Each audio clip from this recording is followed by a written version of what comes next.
1번부터 보면은 우선 1번은 비문학 지문이라기보다는 발표문이죠. 그래서 생각보다는 어렵지 않았을 거예요. 3월 모의고사 다운 난이도라서 한번 볼 텐데. 자, 여러분 안녕하세요. 어릴 적 종이 비행기를 접어 하늘 높이 신나게 날렸던 경험 다들 있으시죠? 그런데 이 종이 비행기 날리기가 단순한 놀이를 넘어 세계대회까지 열린다고 합니다.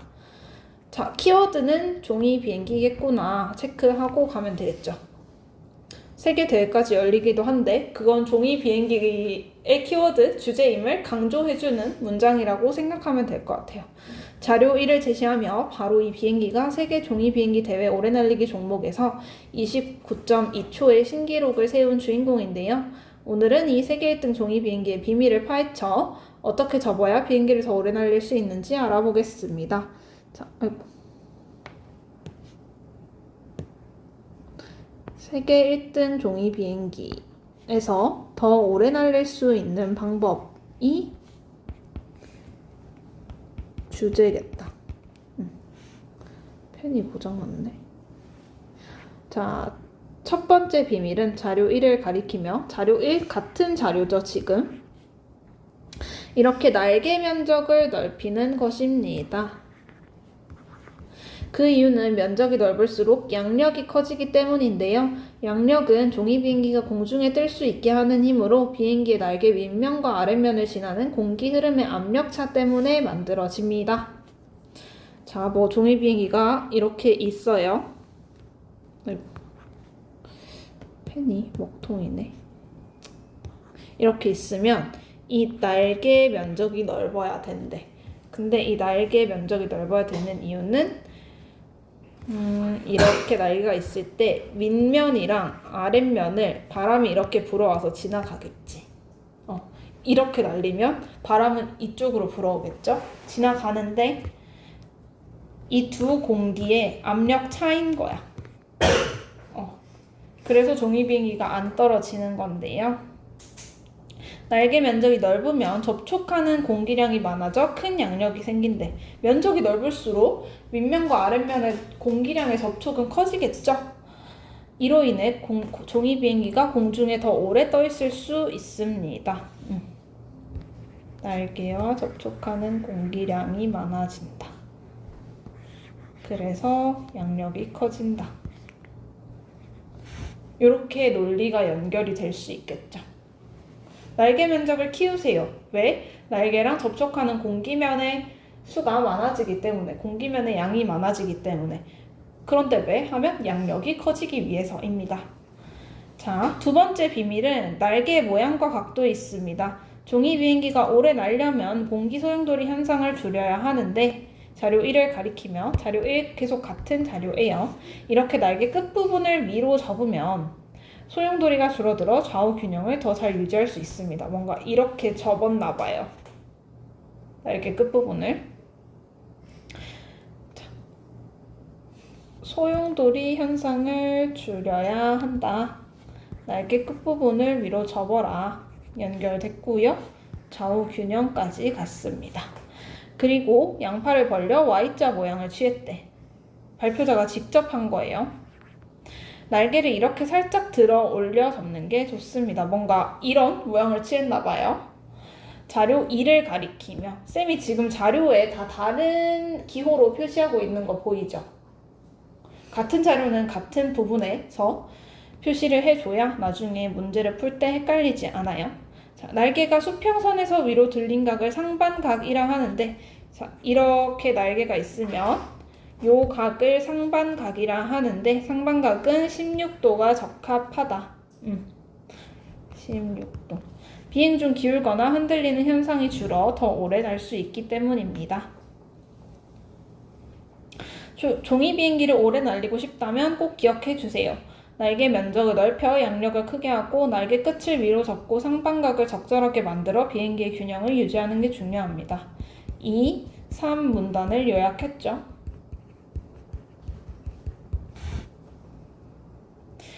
질문이 있군요. 자, 청중의 질문을 듣고 종이 비행기 날리기 대회 다른 종목은 없느냐고요?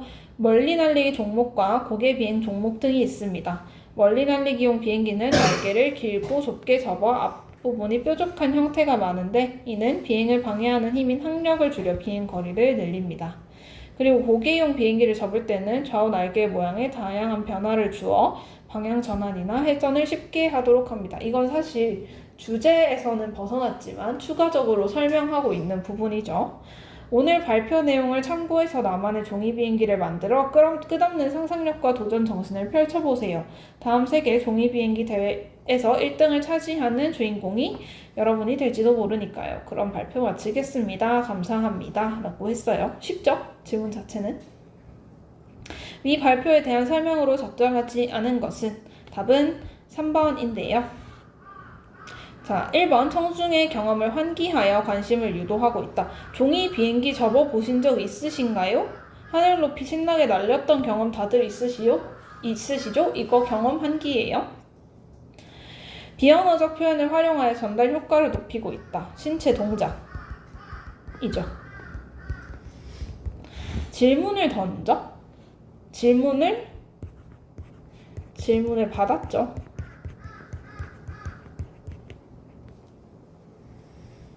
청중이 궁금해하는 점에 대해 추가 정보를 제시하고 있다. 이거 맞지? 청중에서 발표에서 얻은 정보를 활용할 것을 권유하고 있다. 한번 접어보세요. 이렇게 라고 말해주고 있어요. 답은 3번입니다.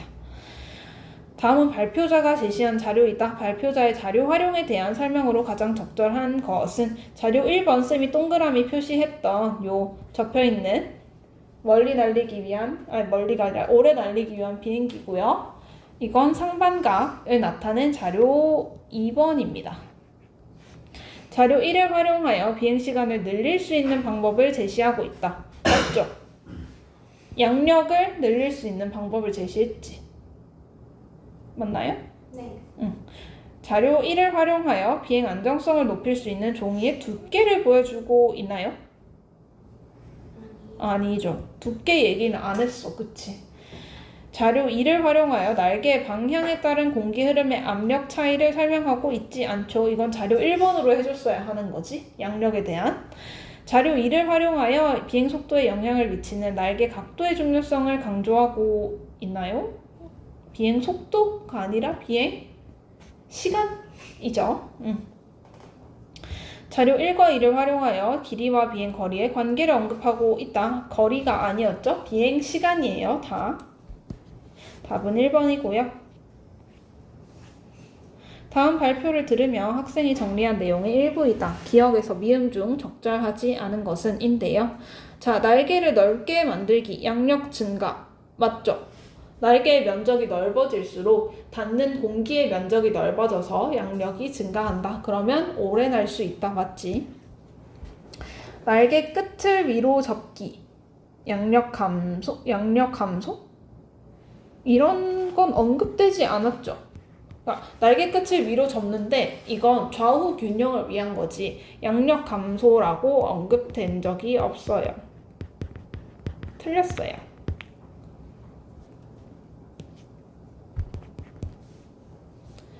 자, 날개의 상반각을 적절히 설정한다. 아까 위로 접었던 상반각을 16도 정도로 유지하는 건 균형 유지랑 관련이 있겠죠.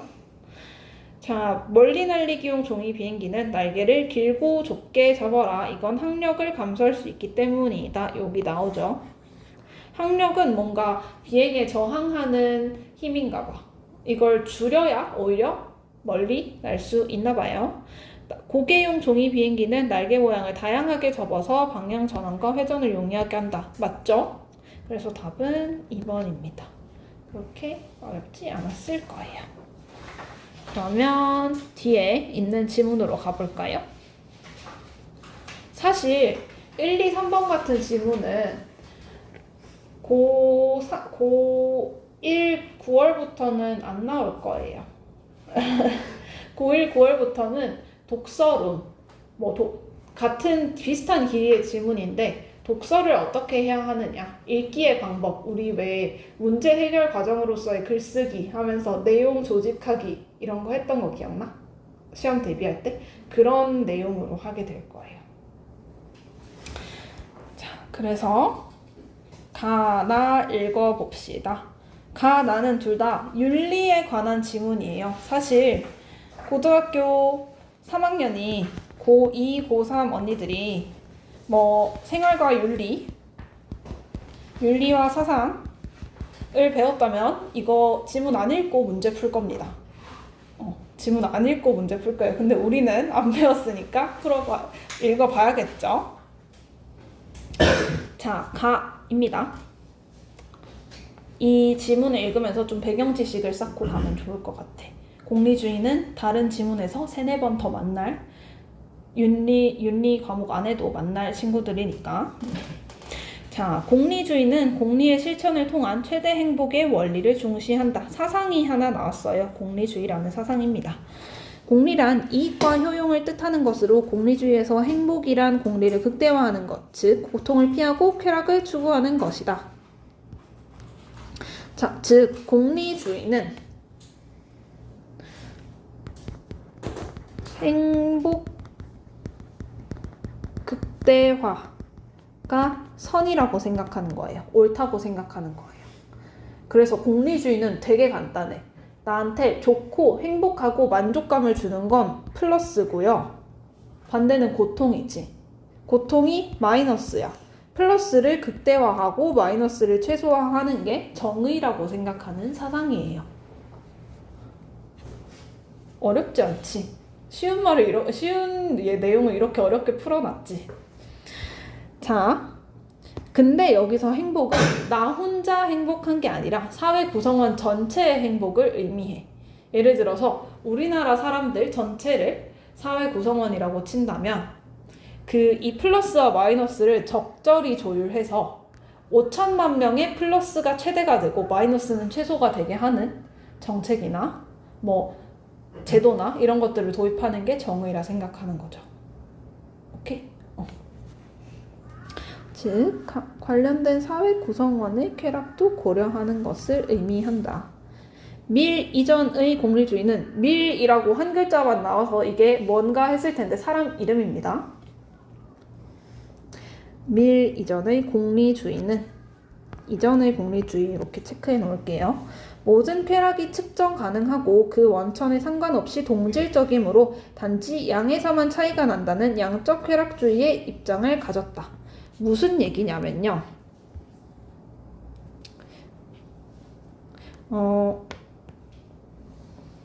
내가 책을 읽으면서 얻는 쾌락이야. 음식을 먹으면서 얻는 쾌락은 질적으로 동등하다는 거야.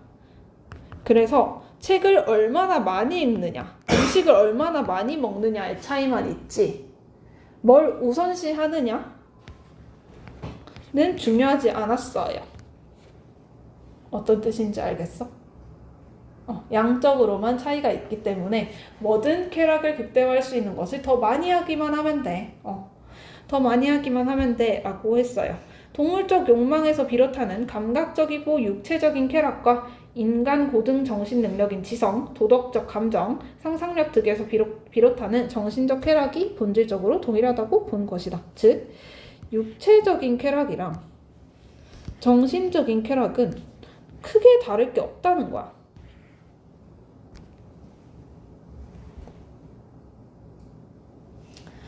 그런데 이에 따르면 상대적으로 쉽게 쾌락을 향유할 수 있는 동물이 가장 행복한 존재가 될 수 있기에 그렇지 않아? 이 두 개가 같다면, 이 육체적 쾌락과 정신적 쾌락이 같다면 사실은 우리 집에 있는 강아지는 배고플 때 밥 먹고 뛰어놀고 싶을 때 놀고, 혹은 우리 안에 있는 돼지는 자기가 뭐 뛰고 싶을 때 뛰고 나가고 싶을 때 나가고 하는 게 가장 큰 쾌락 아니야? 인간의 정신적인 차원은 별로 중요하지 않은 것 아닐까? 라는 문제점이 생기는 거죠. 그래서 천박한 돼지의 철학이라는 비판을 받았어요. 그러면 철학이 필요 없는 거 아니니? 까지 가겠지. 그러면 인간이 배우고 느끼고 공부할 필요 없는 거 아니야? 라고 비판을 하는 거예요. 또한 최대 행복의 추구가 인간의 이기심이라는 본성과 상충할 수 있어 실현 가능성이 떨어진다는 비판도 있었다. 인간은 이기심이라는 본성과 상충할 수 있다. 그치? 내가 감각적 쾌락을 지속적으로 추구하면 다른 이에게는 고통이 될 수도 있잖아. 근데 두 개는 상충하는 문제겠죠? 그래서 두 가지 비판입니다. 밀은 공리주의에 대해 제기되는 문제점을 해결하면서 공리주의 이론을 발전시켰다. 이 밀도 결국 공리주의자인데요. 이런 문제점들을 새로운 논리를 가져와서 근데 이렇게 생각하면 해결할 수 있어 라고 제시했던 사람인 거예요. 여기까지는 밀 이전의 공리주의겠다. 그치? 밀은 쾌락은 본래부터 질적 차이가 있다고 보는 질적 쾌락주의를 주장하였다. 아까랑 달랐지? 아까는 양적 쾌락주의였죠. 육체적인 쾌락과 정신적인 쾌락은 같아 라고 했는데 밀부터는 질적으로 달라 라고 하는 거예요. 그에 의하면 감각적이고 육체적인 쾌락은 저급 쾌락이고 정신적 쾌락은 고급 쾌락이다. 즉 정신적인 쾌락이 더 가치가 있다는 거야.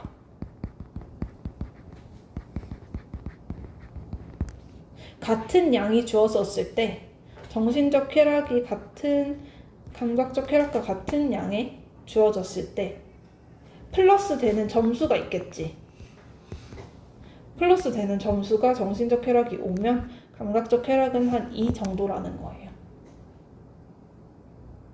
1시간 동안 책을 읽어. 1시간 동안 내가 원했던 음식을 먹어. 라는 동등한 조건이 주어졌을 때 정신적 쾌락이 더 크다는 거야. 좀 이상하지 사실은. 이걸 어떻게 같은 손상을 놓고 봐? 라는 의문이 들겠지만 우리는 일단 이렇게 가정하고 넘어갑시다. 자, 고급 쾌락은 저급 쾌락보다 더 바람직하고 가치 있는 우월성을 지닌다. 더 바람직하고 가치 있는 우월성을 지닌다. 동물과 달리 인간은 고급 쾌락의 추구를 통해 인간의 품위를 높일 수 있고 이에 어긋나는 것은 본질적으로 인간 행복의 구성 요소가 될 수 없다. 동물과 인간의 차이점이죠. 고급 쾌락을 추구할 수 있다는 점이고 인간 행복의 구성 요소가 될 수 없다. 즉 저급 쾌락만 추구하는 건 인간이 아니라는 거예요. 되지라는 거예요.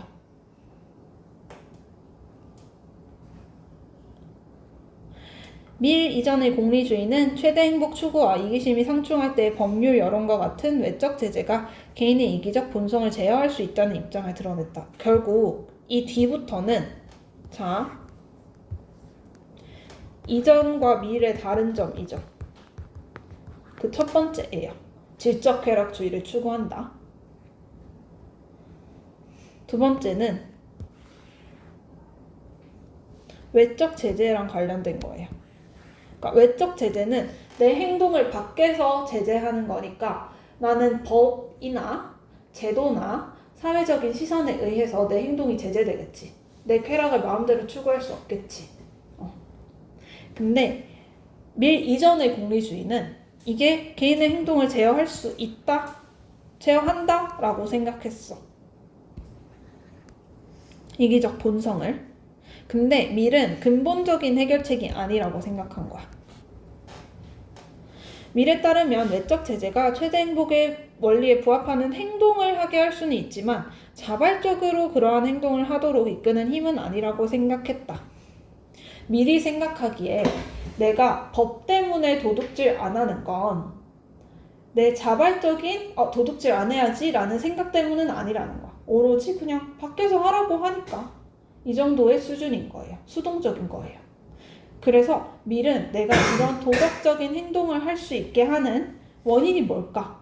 인간이 왜 도덕적인 행동을 할까에 대해서 양심을 강조했어요. 양심은 우리 마음 안에서 형성되는 일종의 도덕적 의무감으로 이를 어기면 내면에 고통을 준다. 그러니까 인간에게는 어떤 정신적 쾌락 가운데 양심이라는 친구가 존재를 하기 때문에 얘한테 마이너스가 되면 고통이 된다는 거죠. 그렇기 때문에 도덕적인 행동을 한다는 거예요. 양심은 구성원들과 일체감을 이루고자 하는 타고난 사회적 감정의 토대를 두고 교육과 외적 제재 등의 후천적인 경험을 통해 함양된다. 이를 통해 비로소 인간은 자기 이익 지향성 삶을 극복하고 최대 행복의 원리에 따르는 삶을 실현할 수 있다고 보았다. 이전 밀 두 번째죠. 이기심과의 상충이에요.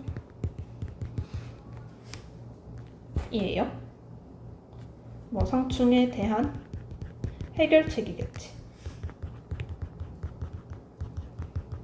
그래서 간단히 정리하면 이전의 경우에는 외적 제재가 답이었어. 법으로 제어하면 돼 였어요. 근데 밀은 양심이라는 친구를 찾은 거죠. 어렵네 글이. 어려웠을만 해요. 처음 듣는 단어들 막 나오고 하니까. 밀은 외적 제재와 내적 제재를 통해 최대 행복의 원리를 실현하여 사회 구성원의 후생을 높일 수 있다고 보았고, 그렇다면 이 문장이 나오기 때문에 밀은 외적 제재를 부정하였다라는 말은 틀린 말이 되겠죠. 그러한 점에서 공리주의가 인간 윤리의 타당한 기준이 될 수 있음을 강조하였다. 자, 16번 가와 나의 공통점으로 가장 적절한 것은 여기에서 가 부분을 다 해결하고 갈 수 있거든요. 선생님은 이런 문제 풀 때 어떻게 푸냐면 가, 나를 적어놔요. 근데 공통점이니까 오가 돼야겠지. 오케이? 가, 다 찾아봅시다. 효율적으로 재화를 선택하는 방법? 효율이란 단어, 재화란 단어 아예 안 나왔지. 정부가 정책을 시행하는 일반적인 과정? 아니죠. 아니에요. 도덕적 판단 기준으로서 쾌락의 유효성을 강조하고 있다. 맞지 이건? 쾌락주의에 대해 설명했지. 인간의 자기 이익 지향성을 고찰한 이론을 소개하고 있다. 맞죠? 쾌락주의, 공리주의에 대해 소개하고 있지. 개인의 선택을 방해하는 여론 형성 조건을 제시하고 있다? 여론 형성 조건은 안 나왔어. 그러면 3번, 4번 중에 답이 있겠다 라고 생각을 하고 넘어가면 돼요. 자, 기억이 밀은 공리주의에 대해 제기되는 문제점을 해결하면서 공리주의 이론을 발전시켰다 인데 17번을 보면 평가할 수 있는 이유로 적절한 것은이 나오죠. 이건 바로 풀 수 있겠다, 그치? 1번 쾌락의 개념을 수정하고 그것의 효용을 계량화하여 이론을 체계화했기 때문이다. 쾌락의 개념을 수정했나요? 아니죠. 그것의 효용을 계량화는 수치화했다는 건데 이건 양적 쾌락주의에서 했던 거지. 그래서 아니고요. 쾌락의 질적 차이와 내적 제재를 연구하여 질적 차이 연구했죠. 첫 번째 다른 점이지. 내적 제재 두 글자로 하면 양심을 연구했지. 답은 2번이에요. 쾌락의 원천들을 밝히고 동일성을 규명, 이건 양적 쾌락주의고요. 쾌락의 경험이 인간의 동물적 욕망 추구에 미치는 영향을 분석? 아니죠. 적극 쾌락의 개념을 거부한 게 아니라 개념을 구분했죠. 거부가 아니라. 그렇습니다.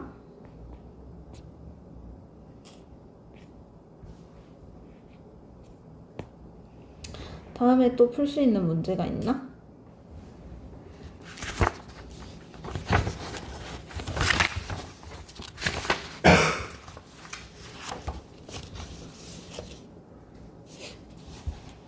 자, 가와 나에 대한 설명으로 적절하지 않은 것은을 건드려 볼 수 있을 것 같아요. 가는 최대 행복의 원리죠.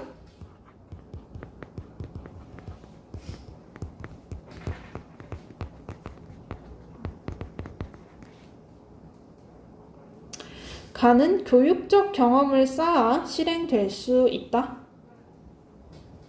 최대 행복의 원리는 그게 아니죠. 잠시만. 적절하지 않은 것은 가는 교육적 경험을 쌓아 실행될 수 있다고 했는데 최대 행복의 원리라는 건 결국 행복을 가장 많이 추구하고 고통을 피해야 한다. 근데 사회 구성원의 쾌락도 고려해야 한다 라고 했는데요. 맨 마지막 문단에 맨 마지막 문단 돌아가 볼까?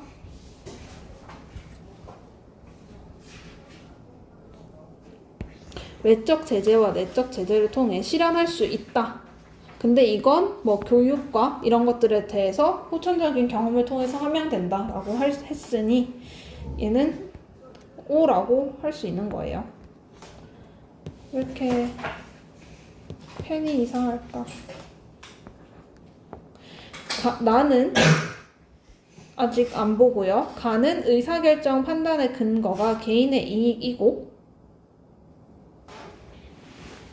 개인의 이익인가요?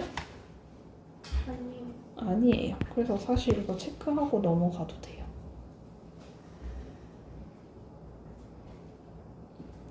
네, 한번 다 볼까요?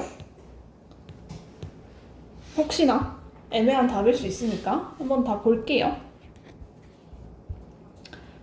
자, 그리고 나를 읽고 종합적으로 풀어봐요.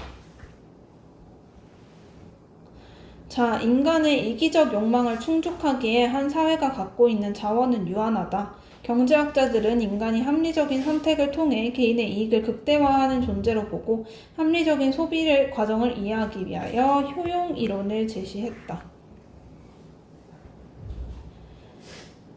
뭔가 인간의 이기심, 개인의 이익 극대화, 이게 앞의 내용이랑 좀 비슷하지. 효용이란 의사결정자가 어떤 행동의 결과를 얻는 주관적인 기쁨이나 만족감으로 경제학자들은 효용을 극대화하는 것이 합리적인 소비라고 보았다. 아까 쾌락주의랑 똑같지 않아? 효용, 내 만족감, 행복을 극대화하는 게 합리적이라는 거예요. 그리고 합리적인 소비 과정을 한계 효용 체감의 법칙과 함께 한계 효용 균 등의 법칙을 활용하여 설명하였다. 첫 번째 법칙, 한계 효용 체감의 법칙. 두 번째 법칙, 한계 효용 균 등의 법칙이래요. 한계 효용이란 재화에 대한 소비를 한 단위씩 늘릴 때 추가되는 효용을 말한다. 그런데 한계 효용은 소비하는 재화의 수량이 증가함에 따라 점차 감소하는 양상을 보이는데 이를 체감의 법칙이라 한다. 이거 그래프로 생각하면요. 자, 재화, 효용, 한계 효용. 그러면 내가 얻는 재화의 단위가 늘수록 내가 돈을 더 많이 벌수록 더 행복해야 되잖아.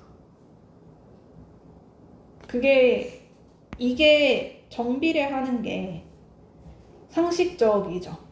근데 실제로는 그렇지 않다는 거예요. 이렇다는 거예요. 내가 재화를 더 많이 벌수록 더 많이 얻을수록 내가 얻는 만족감은 줄어든다는 거야. 어디서 많이 본 그래프죠, 이거? 자, 일반적으로 소비자는 재화를 선택하여 소비할 때 총 효용을 극대화하려는 경향을 보인다.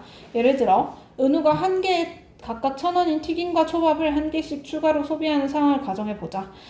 은우의 튀김과 초밥에 대한 한계 효용은 아래의 표와 같다. 에요. 자, 점점 줄어들죠? 그러니까 원래는 16, 32, 48 이런 식으로 늘어가는 게 맞지. 근데 점점 줄어들죠? 물론 이건 더 얻을 때의 한계 효용인 것 같아요. 만약 은우가 5,000원의 예산을 지출할 때 모든 선택 가능한 대안에 대해 각각의 총 효용을 계산해보면 은우는 튀김 3개와 초밥 2개를 선택할 것이다. 튀김 3개와 초밥 2개를 선택할 것이래요. 5,000원의 예산을 지출할 때. 이러한 선택을 할 때 은우가 얻을 수 있는 총 효용이 37로 가장 크기 때문이다. 이때 5,000원으로 효용을 극대화하는 지점인 튀김 3개와 초밥 2개의 한계 효용이 4로 일치한다. 쌤이 잘못 체크했네. 이렇게네. 위 상황과 같이 경제학자들은 각 상품의 화폐 단위당 한계 효용이 동일한 지점에서 소비하는 것이, 그러니까 초밥에 대한 한계 효용이랑 튀김에 대한 한계 효용이 동일한, 서로 동일한 지점에서 초밥의 개수를 사고 튀김의 개수를 사는 게 효용을 극대화하는 지점이라는 거죠. 어렵지? 내 만족감이 제일 커지는 지점이래. 녹화해놨어요. 걱정하지 마세요. 자, 이를 한계 효용 균등의 법칙이다 라는 거예요. 그러니까 얘네 두 개가 4라는 똑같은 숫자에서 튀김을 소비하고 초밥을 소비할 때 내 만족감이 가장 커진다는 거야. 이게 균등할 때 가장 커진다는 거죠. 한정된 재화로 최대의 만족을 얻기 위한 선택의 문제를 설명하는 방법으로 지점은 어떻게 매기느냐에 따라 달라진다. 내가 튀김보다 초밥을 더 좋아하거나 초밥보다 튀김을 월등히 더 좋아하거나 하면 이 지점은 다 달라지겠지? 자, 이런 효용 이론은 정부의 정책 결정에 합리적인 근거를 제공하기도 한다. 앞에까지는 개인의 결정 문제예요. 여기부터는 정부의 결정 문제야. 한계 효용 체감의 법칙에 따르면 저소득층이 추가적으로 얻는 소득 만원의 효용은 고소득층이 추가적으로 얻는 만원의 효용보다 더 큰 효용을 창출한다. 이렇게 설명하니까 쉽지. 내가 우리 저번에 그거 했던 거 기억나? 경제 지문 하면서 단어가 생각이 안 나네. 준거점. 그래서 용돈 비교했던 거 기억나요? 내가 1,000원을 가지고 있는데 10,000원을 얻을 때랑 100만원을 가지고 있는데 10,000원을 얻을 때는 다르다는 거죠. 느끼는 느낌이. 그래서 1,000원을 가지고 있는 사람한테 10,000원의 복지를 해주는 게 국가 정책상 더 큰 행복을 늘릴 수 있겠지. 뭔지 알겠어? 그래서 이때 고소득층의 소득 10,000원을 세금으로 걷어 저소득층에게 배분하면 효용 증가분이 더 커져 사회 전체의 효용이 증가한다는 거예요. 사실 얘한테서 10,000원 뺏는 거는 별로 크게 큰 고통을 유발하지 않기 때문이죠. 사회 전체로 봤을 때. 대부분의 국가는 이러한 경제학적 원리에 근거하여 소득이 증가함에 따라 높은 세율을 적용하는 누진적 소득세를 부과하고 있다. 우리 여름철에 에어컨을 많이 틀 수 있다는 건 그만큼 내가 부자라는 뜻이기 때문에 그 세금을 더 많이 내거든. 세금을 이렇게 내는 게 아니라 이렇게 내거든요. 내가 1시간 사용할 때는 요만큼 내고 3시간 사용할 때 이만큼 내거든. 그런 게 이런 원리 때문에 적용되는 거라는 거예요. 그렇게 글을 마무리했고요. 문제로 가볼게요. 자, 3번, 4번만 보자. 도덕적 판단 기준으로서 쾌락의 유효성? 쾌락의 유효성? 아니에요. 인간의 자기 이익 지향성을 고찰한 이론을 소개하고 있죠. 효용 이론. 앞에서는 쾌락주의, 효용이론 두 개를 설명하고 있다. 답은 4번이다.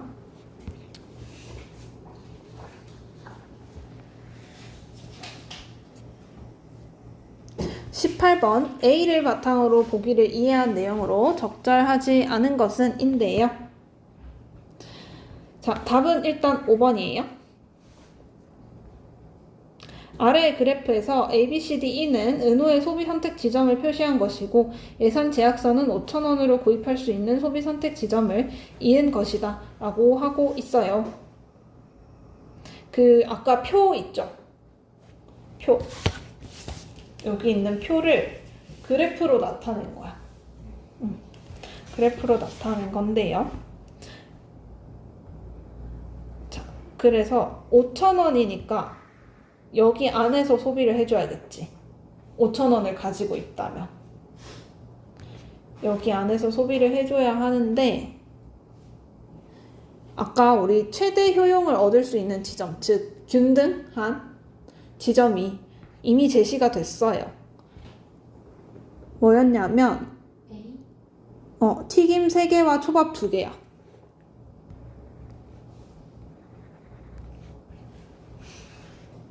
이게 그래서 지시됐기 때문에 1번은 당연히 맞는 말이에요. 그러니까 튀김 3개, 초밥 2개가 최대 효용을 얻을 수 있는 지점이라고 그래서 말해줬죠? 소비 선택 지점이 A에서 B로 달라지면 동일한 예산에서 총 효용이 작아진다 라고 하고 있습니다. 맞는 말이죠? A가 가장 효용이 높기 때문에.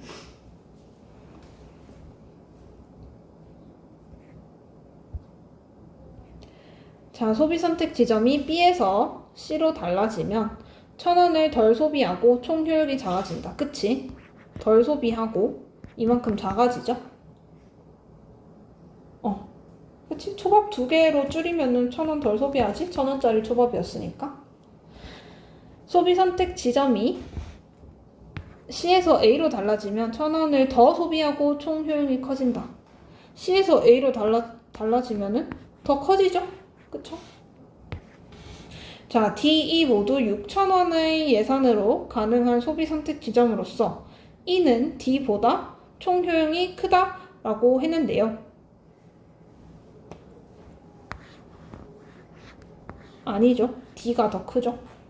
이 면적이 D가 더 크죠. 지금 면적 자체가. 어렵습니다. 잘 곱씹어 보길 바래요. 자, 19번. 아까 3번이었는데요. 답이 3번이 맞는지 틀린지만 체크할게요.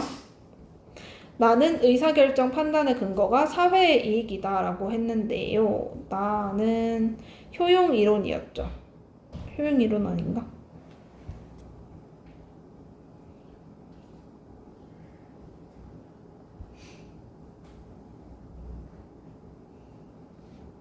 나가 뭐였지? 한계 효용 균등의 법칙. 이게 사회의 이익을 설명하나요? 지금 여기서? 개인의 이익 아니야? 개인의 효용 최대화 아니에요? 그쵸? 개인의 효용 최대화이기 때문에 틀렸습니다. 3번이 답이에요. 4번은 건너뛰고 5번 볼게요. 이미 4번이래. 20번 건너뛸게요. 18번에서 어려울 만큼 어려운 것 같아요. 여러분이. 자, A는 상충이에요. 맞지? 맞지 아니하고 서로 어긋나? B는 제어예요.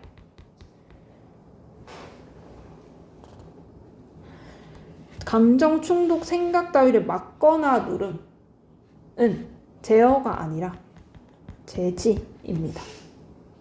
제어는 조정하는 거예요. 컨트롤하는 겁니다.